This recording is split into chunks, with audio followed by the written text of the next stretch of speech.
Assalamualaikum warahmatullahi wabarakatuh.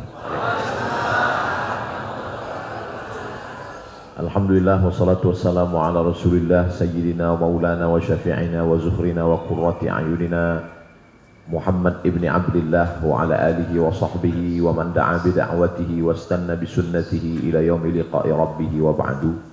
Syekhuna al-fadil Abu Yahya hafizahullah wa saddada khutah matta'anallahu bituli umurihi wa tabarraku wa natabarraku bimajalisihil ilm.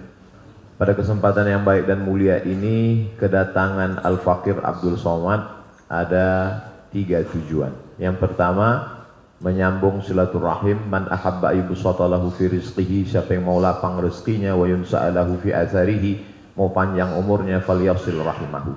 Yang kedua adalah ingin menuntut ilmu. Man kharaja fi talabil ilmi, siapa yang keluar rumah dengan niat menuntut ilmu, fahuwa fi sabilillah, maka dia sama seperti orang yang berjihad fi sabilillah hatta yarji'a. Yang ketiga adalah memohon doa dari guru kita, mudah-mudahan selalu istiqomah, mudah-mudahan selalu diberikan hidayah, bimbingan Allah, dan mati dalam keadaan husnul khatimah. Sebenarnya kedatangan Al-Faqir itu saja yang 3. Tiba-tiba sampai di sini tadi diberikan kertas, tolong Ustadz berbicara sampai jam 7.45.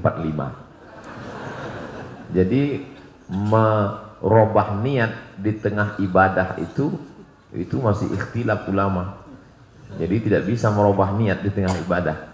Tapi kata Buya, silakan berbicara sampai sore. Insyaallah.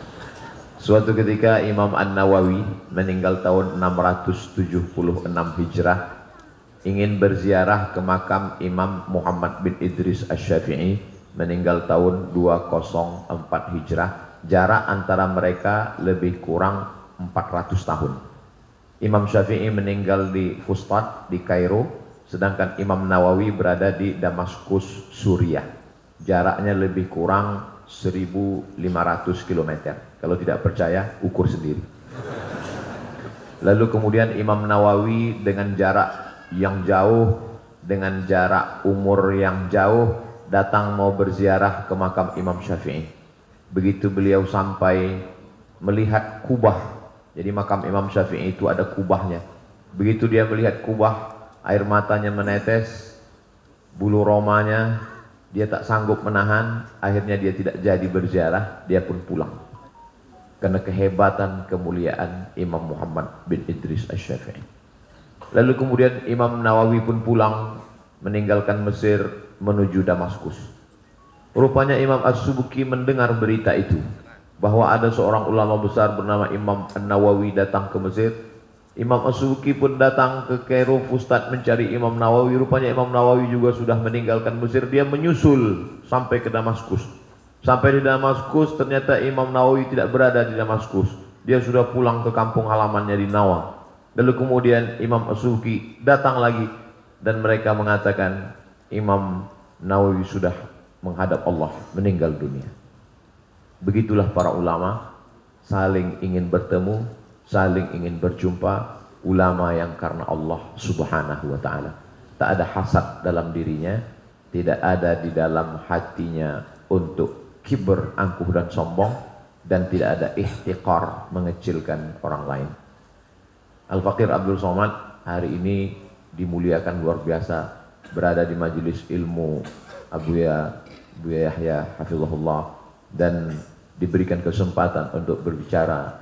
Mudah-mudahan pertemuan kita ini pertemuan yang diridhai Allah subhanahu wa ta'ala. Bertemu di majelis ilmu, majelisnya Rasulullah SAW, disatukan pula di dalam surga Jannatul Firdaus insyaallah. Ma'an nabiyyin, bersama para nabi, wasiddiqin, bersama orang-orang yang benar, wasyuhada, bersama orang yang mati syahid, wassalihin, bersama orang-orang yang saleh. Imam An-Nawawi rahimahullah ditulis oleh Syekh Abdul Fattah Abu Ghuddah dalam kitab Al-Ulama Al-Uzzab Alladzina Atharul Ilma Ala Zawaj. Ulama-ulama yang tidak menikah karena lebih mementingkan ilmu daripada menikah. Di antaranya adalah Imam An-Nawawi. Tidak menikah sampai menghadap Allah subhanahu wa ta'ala. Tapi ini jangan dijadikan inspirasi oleh para jombloan sejati. Karena berbeda kadar keilmuan dan latar belakang. Lalu kemudian Imam Nawawi itu sebagaimana diceritakan oleh Syekh Ali Jum'ah. Imam An-Nawawi, beliau pada suatu ketika, tidak seumur hidupnya, beberapa zaman saat beliau aktif menulis, tidurnya hanya pada saat menulis dan ketika dia mengantuk, lalu kemudian kepalanya berat terjatuh pada tulisan. Lalu kemudian ketika dia sudah terbangun, dia lanjutkan lagi menulis. Itulah mengapa ketika dihitung, ternyata lembaran-lembaran kitab yang dia tulis itu kalau dihitung lebih banyak daripada usia hidupnya. Karena memang hidupnya adalah untuk ilmu. Imam An-Nawawi rahimahullah dimuliakan Allah Subhanahu wa taala. Dalam bidang hadis, ketika orang mengkaji di awal-awal kajian Al-Arba'un An-Nawawiyah, 40 hadis-hadis, walaupun jumlahnya lebih daripada itu. Kemudian orang akan naik lagi ke atas, mereka juga akan membaca hadis-hadis yang disusun Imam An-Nawawi dalam kitab Riyadhus Shalihin. Kemudian ketika ingin membaca kitab yang hanya isinya doa-doa dan munajat kepada Allah, maka orang juga akan kembali membuka kitab An-Nawawi yang berjudul Al-Azkar. Kemudian ketika orang membaca kitab Sahih Muslim yang ditulis oleh murid dari Imam Asy-Syafi'i bernama Imam Muslim Ibnul Hajjaj Al-Qushairi An-Naisaburi, meninggal tahun 261 Hijrah, maka banyak orang tidak mengerti makna kitab Sahih Muslim. Hadisnya sahih tapi pemahamannya sahim. Hadisnya sahih tapi pemahamannya dhaif. Maka kita mesti juga membaca kitab Imam An-Nawawi. Beliau mensyarah Sahih Muslim dalam kitab berjudul Al-Minhaj Syarah Sahih Muslim Ibnul Hajjaj. Begitu ketika orang membaca kitab-kitab mazhab Syafi'i, Imam Asy-Syirazi, lalu kemudian mereka tidak paham isinya, maka mesti membaca kitab Al-Majmu' Syarah Muhadzab. Maka dalam bidang hadis, dalam bidang fikih, tidak ada orang yang tidak berhajat, membutuhkan, memerlukan imam-imam kitab-kitab Imam An-Nawawi. Begitu juga ketika orang membaca kitab mustalah hadis, hadis sahih, hadis dhaif, hadis hasan, hadis maudhu'. Kalau putusnya di bawah karena rawinya hilang, maka disebut dia dengan mu'allaq. Kalau putusnya di atas hilang sama sahabat, disebut dia mursal. Kalau dia putus rawinya dua berurut-urutan, disebut dengan mu'dal. Kalau hilang salah satu, tidak sama dengan mu'dal, bukan mu'allaq, bukan mursal, maka dia sebut dengan munqati'. Maka orang juga tetap membaca kitab Imam An-Nawawi yang disyarah oleh Imam Jalaluddin Abdurrahman As-Suyuti dalam kitab Tadribur Rawi Syarah Takrib Imam An-Nawawi. Imam An-Nawawi dengan Imam As-Suyuti jaraknya luar biasa. Kalau Imam An-Nawawi tahun 676, maka Imam As-Suyuti tahun 911. Di antara jarak yang panjang itu, mereka masih punya hubungan. Hubungannya adalah hubungan kajian, hubungan keilmuan, hubungan kecintaan karena Allah Subhanahu wa taala. Sebagaimana dipesankan oleh guru kita Syekhuna Abu Yahya, bahwa hendaklah hubungan kita itu hubungan karena doa, hubungan karena ilmu, hubungan karena cinta kepada Allah Subhanahu wa taala. Bukan karena hubungan yang membuat menyengsarakan kita ketika berhadapan dengan Allah Subhanahu wa taala. Karena banyak juga di antara orang yang berkasih sayang hari ini hubungannya hanyalah karena foto yang diupload di wall Facebook. Banyak jamaah yang minta foto dengan Ustaz Abdul Somad yang tujuannya akhirnya nanti kalau Ustaz Somad meninggal bisa diupload, dikasih lingkaran merah innalillahi wa inna ilaihi raji'un. Jamaah yang dimuliakan Allah Subhanahu wa taala, jadi kita sebagaimana dikatakan Abu ya, membacakan kitab para ulama, lalu kemudian orang menyangka kita ustadz, padahal sebenarnya amat sangat jauh daripada itu. Kita hanya bisa mengikuti, menapaki apa yang pernah mereka lakukan dulu. Siapa yang kenal Imam Nawawi? Di mana rumahnya? Bagaimana keadaan keluarganya? Kita kenal Imam An-Nawawi karena kita membaca kitab-kitabnya. Apakah kalau kita sudah meninggal dunia nanti akan ada yang kita tinggalkan? Alhamdulillah, guru kita meninggalkan kitab, meninggalkan santri, pondok pesantren, Maka kita coba berpikir, kira-kira nanti kalau kita mati menghadap Allah Subhanahu wa taala, apa yang akan kita tinggalkan dan apa yang akan tetap mengalir dan apa yang akan menjadi penerang alam barzakh. Maka kalau dapat tiga-tiganya, ilmun yuntafa'u bihi, ilmu bermanfaat, alhamdulillah. Kalau dapat waladun solehun, anak yang soleh, alhamdulillah. Kalau dapat lagi yang paling berkah di antara itu adalah shadaqatun jariyah, alhamdulillah. Itulah mengapa ketika orang-orang kalau sudah meninggal menghadap Allah Subhanahu wa taala, ditanya Allah, hai mayat-mayat, hai orang yang meninggal dunia, maukah kamu aku berikan hidup walaupun semenit, satu detik? Mereka berkata, laula akhartani ila ajalin qarib, kalaulah engkau beri aku masa yang singkat, yang pendek, semenit, satu detik ya Allah, fa asaddaqa, aku ingin hidup dan hidupku itu aku pakai untuk bersodakoh. Ada juga yang mengatakan bersolawat. Padahal yang kita maksud dalam ayat ini menurut para ulama, fa'asaddaqa, bersodakoh, wa akum minas salihin, dan aku ingin menjadi orang-orang yang soleh. Itulah mengapa ibu bapak selalu memintakan doa kepada Allah, Rabbi habli minas salihin.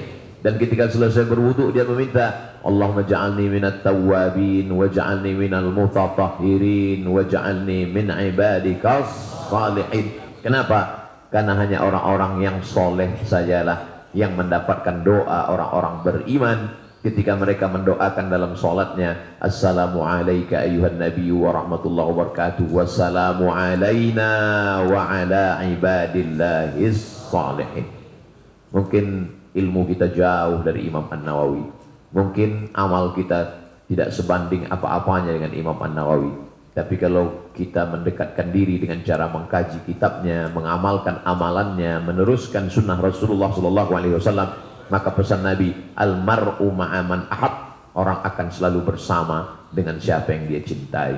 Majelis yang mengkaji kitab Al-Arba'in An-Nawawiyah, maka Al-Faqir Abdul Somad berharap kitab itu ditulis oleh Imam An-Nawawi. Isinya adalah hadis-hadis Rasulullah SAW, yang menjelaskan adalah guru kita Abuya Yahya. Maka Al-Faqir Abdul Somad berharap bisa bersama dengan mereka bertiga dalam surga Jannatul Firdaus. Adapun jamaah bersama juga dengan mereka, cuman agak jauh sedikit tempatnya. Di situ sudah nampak apa yang dikatakan Abuya tadi, bahwa Ustadz itu merasa angkuh, sudah kelihatan dari omongannya. Dia merasa lebih dulu masuk surga dari jamaah. Ketika jamaah duduk tertib, adab, mendengar kajian, khusyuk, hatinya bersih. Lalu Abdul Somad yang ngomong, bicara, diberi kesempatan oleh Abuya, lalu kemudian berbicara, merasa dirinya mulia. Ketika dua hamba ini dibandingkan, ditimbang, bukan dilihat level, titel, status sosialnya, tapi dilihat hatinya. Antara jamaah yang hatinya rendah, menundukkan diri, merasa tidak tahu apa-apa, dibandingkan dengan Abdul Somad yang diberi kesempatan di majelis mulia, merasa terhormat. Saat itu jawab dengan jujur, apakah pandangan Allah jatuh kepada hamba yang rendah hati atau kepada ustadz yang angkuh dan sombong? Jamaah sulit untuk menjawab, karena kalau nanti dia jawab jujur, ustadz tersinggung, berhenti, merajuk, sakit hati. Sesungguhnya banyak sekali orang menyangka bahwa hatinya dipandang Allah karena kemuliaan. Bukan. Man tawadhu'a lillah, siapa yang tawadhu, rendah hati karena Allah, maka itulah yang diangkat. Illa rafa'ahullah, maka Allah akan mengangkat derajatnya. Kalau cerita masalah ilmu, maka tidak ada ilmu yang lebih hebat daripada iblis. Kenapa demikian? Karena iblis pernah satu level dengan malaikat dan pernah di surga bersama Nabi Adam alaihissalam. Jadi kalau ada orang mengaku hebat, ilmunya banyak, tapi angkuh, sombong, hasad, dengki, ihtikor, mengecilkan orang, ujubnya luar biasa, maka kata iblis, ente belum ada apa-apanya dengan saya. Itulah mengapa kata Allah Subhanahu wa ta'ala, jangan sampai ada angkuh sombong dalam hati. Dalam sebuah hadis dikatakan, la yadkhulul jannah, tak masuk surga, man kana fi qalbihi, dalam hatinya mithqala habbatin min khardalin min kibrin, ada sombong walaupun sebesar biji sawi. Ketika tadi saya turun, Al-Faqir Abdul Somad turun menginjakkan kaki di pesantren Al-Bahjah, lalu kemudian Masya Allah para santri turun menyambut, mencium tangan Ustadz Abdul Somad. Santri yang bersalaman mencium tangan, hatinya bersih, rendah, tunduk, dia mengecilkan dirinya di hadapan Allah. Dia merasa tidak punya apa-apa, dia merasa tidak ada level apa-apa, karena kerendahan hatinya itulah. Adapun Abdul Somad dengan angkuh dan sombongnya, bukan menarik tangannya, malah ngasih semua. Ayo, ayo, siapa lagi? Siapa? Silakan. Pada saat itu pandangan Allah jatuh kepada hamba yang sedang menghinakan dirinya, bukan kepada hamba yang sedang menaikkan dirinya. Makanya diungkapkan, i'jabul mar'i binafsihi unwanu dha'fi aqlihi. Orang yang ujub merasa kagum dengan dirinya, itu menunjukkan lemah akalnya.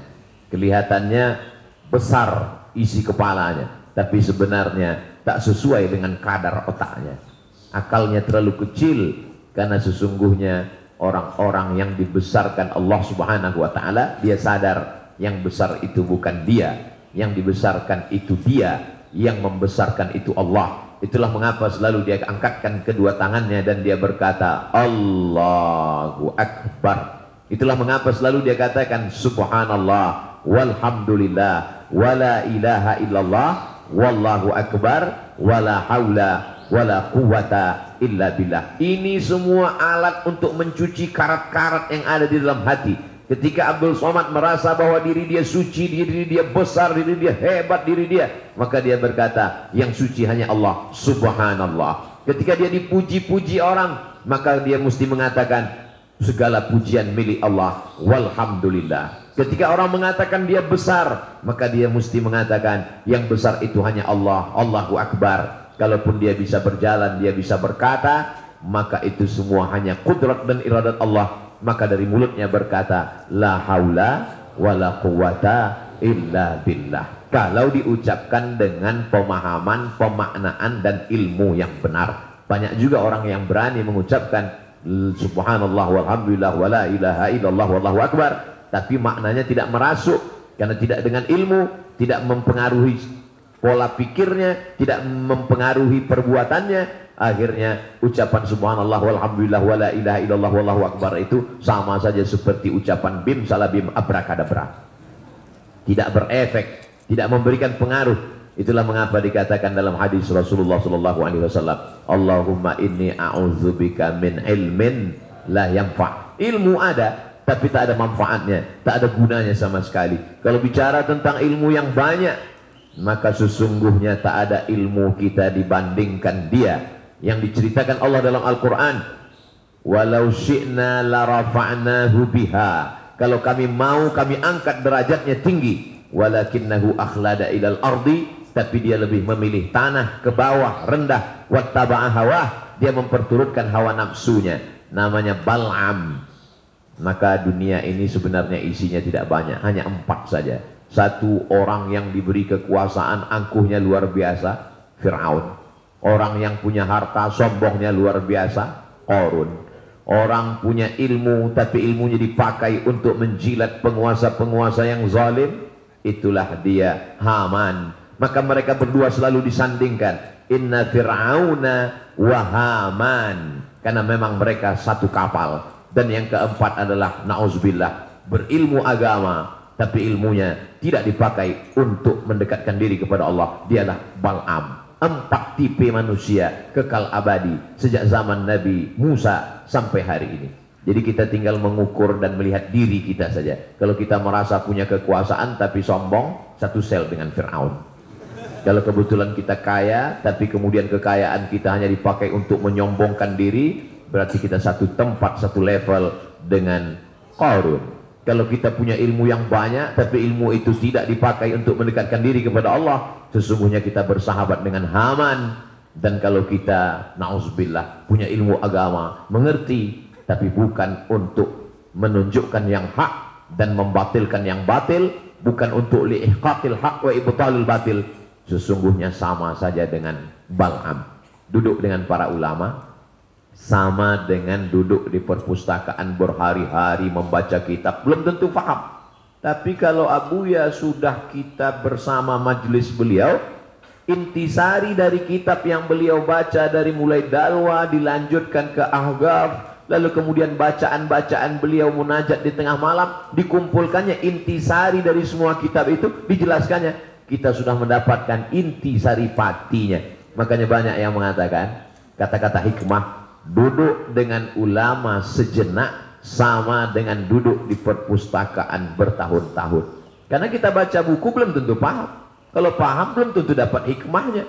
Dan berapa banyak orang baca buku hanya daftar isinya saja, baca bolak-balik. Apalagi kalau orang di toko buku, buka-buka, nggak boleh dibuka karena bukunya sampul plastik. Yang dilihat apa? Cuman preface di belakang dan harga.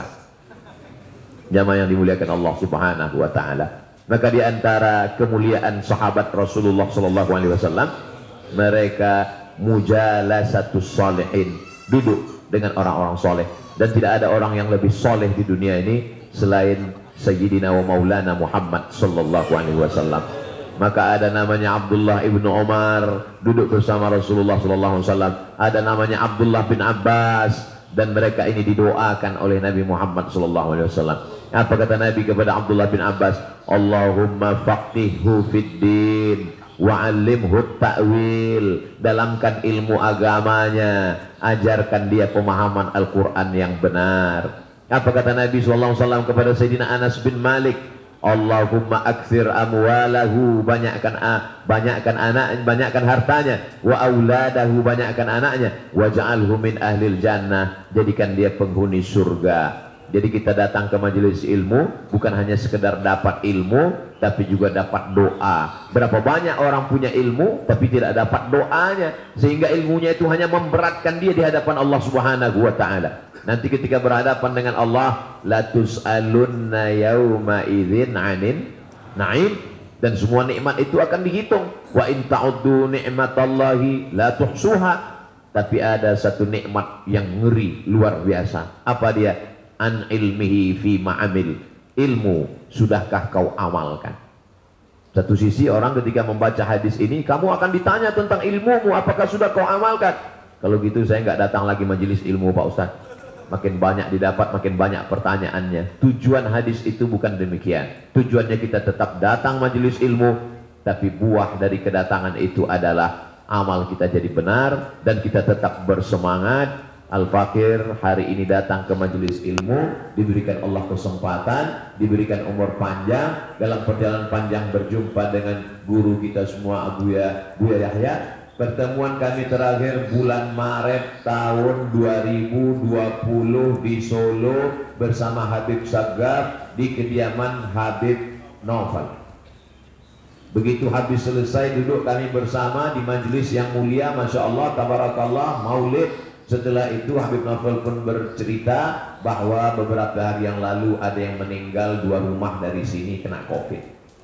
Lalu kami pun pulang. Setelah itu lockdown, April, Mei, Juni, Juli, Agustus, 6 bulan tidak keluar sama sekali. Setelah itu barulah, dan hari ini bertemu lagi tahun 2022 bulan Juni. 2 bulan, 2 tahun, 3 bulan tidak bertemu dengan guru kita semua, Buya ya. Tapi saya tetap mengikuti beliau melalui channel Al-Bahjah. Jangan lupa subscribe, like, share, and comment. Artinya apa? Zahirnya tidak bertemu, tapi batin tetap, dan kami tetap berhubungan komunikasi melalui alat-alat komunikasi modern. Beliau menyampaikan doa, mengucapkan tahniah, itu kami tetap, Masya Allah, Tabarakallah. Benar kata Rasulullah SAW, mujalasatus sholihin, duduknya bersama orang-orang soleh adalah rohah, adalah ketenangan. Al-Fakir Abdul Somad kemanapun pergi, dari mulai Aceh sampai ke Makassar, sampai ke Kalimantan, sampai ke Papua, selalu mencari ulama-ulama. Kenapa? Karena yang Al-Fakir rasakan, duduk bersama orang-orang soleh itu ketenangan. Tidak ada minta apa-apa, hanya duduk melihat wajah mereka, mendengar mereka bicara, mohon doa. Selalunya datang itu salaman, minta nasihat. Kalau kebetulan ada pengajian, ikut kajian, itu merasa ketenangan yang luar biasa. Ibarat handphone baru saja ketemu, yang selama ini sudah lowbat, low signal, lalu kemudian ketika ketemu itu cas kembali. Jadi nanti kalau setelah pulang dari Al-Bahjah ini kelihatan nanti tausiah Abdul Somad makin menggelegar, maklum itu handphone baru dicas. Ada orang kesegarannya kalau habis piknik jalan-jalan ke sana kemari. Ada orang dia semakin semangat kalau habis jogging olahraga. Lain padang, lain belalang, lain lubuk, lain ikannya, lain orang, lain kebiasaannya. Al-Fakir Abdul Somad, saya kalau ingin membangkitkan semangat, makanya jamaah selalu bertanya, Ustaz olahraganya apa? Kamu nyindir karena saya kurus. Ustaz makanannya apa? Minum suplemennya apa? Selalu mengunjungi para ulama, baik yang masih hidup maupun yang sudah meninggal dunia. Kenapa? Karena itu yang dilakukan dulu oleh orang-orang soleh. Karena mereka tidak hanya sekedar mendapatkan ilmunya, tapi doanya. Berapa banyak orang berilmu tapi tidak dapat doa, tak ada barokahnya sama sekali. Barakah ziyadatul khair. Ziyadatul khair, umur mungkin tidak panjang, tapi kebaikannya panjang. Di antaranya Imam An-Nawawi, mungkin ilmu tidak banyak, tapi kemudian barokahnya banyak, sehingga itulah yang diharapkan. Makanya kita kalau mendoakan orang itu yang didoakan barokahnya. Ada kedua mempelai kita doakan barokah, barakallahu lakum wa baraka alaikum wa jama'a bainakum fi khair. Ada anak yang baru lahir yang kita doakan barokahnya, barakallahu laka fil mawhub wa syakartal wahid wa ruzqta birrahu wa balagha asyuddahu. Ada orang yang umurnya bertambah yang kita doakan barokahnya, barakallahu fi umrik, barokah, barokah, barokah. Barokah diambil dari kata barokah yang buruku, artinya onta yang turun ke tanah. Saya punya onta, ibu punya onta, bapak punya onta, saya punya tanah, ibu punya tanah, bapak punya tanah. Tanah kita kosong, tapi tiba-tiba ada seekor onta datang, dan onta itu memilih, kira-kira di tanah mana aku akan turun. Setelah dia pilih, akhirnya onta itu turun di tanah milik saya. Loh, tanahnya kan 3 Pak Ustaz, tanah Ustaz, tanah ibu, tanah bapak. Kenapa onta itu turun di tanah Ustaz? Ya, yang ngomong saya terserah saya. Maka ketika onta itu turun di tanah saya dapat bulu onta, saya dapat kulit onta, saya dapat daging onta, saya dapat manfaat kendaraan onta. Maka arti barokah, tanahnya sama tapi ada kelebihan. Begitu juga dengan umur, begitu juga dengan usia, begitu juga dengan ilmu. Maka insya Allah dengan istiqomahnya kita di majelis ilmu ini, kita mendapatkan barokahnya insya Allah. Kenapa Ustaz itu ngomongnya cepat sekali? Itu salah satu min alamatil grogi. Dia kalau berhenti nanti bahannya hilang. Kenapa Ustaz dari tadi ngelihatnya ke atas terus? Mau ngelihat saya mau berhenti di jam 7.30. Pas. Masya Allah, tabarakallah, jazakumullah khairan. Guru, itu yang dapat Al-Fakir sampaikan untuk jamaah. Mudah-mudahan jamaah mendoakan senantiasa kita istiqomah. Barakallahu fikum wa jazakumullah.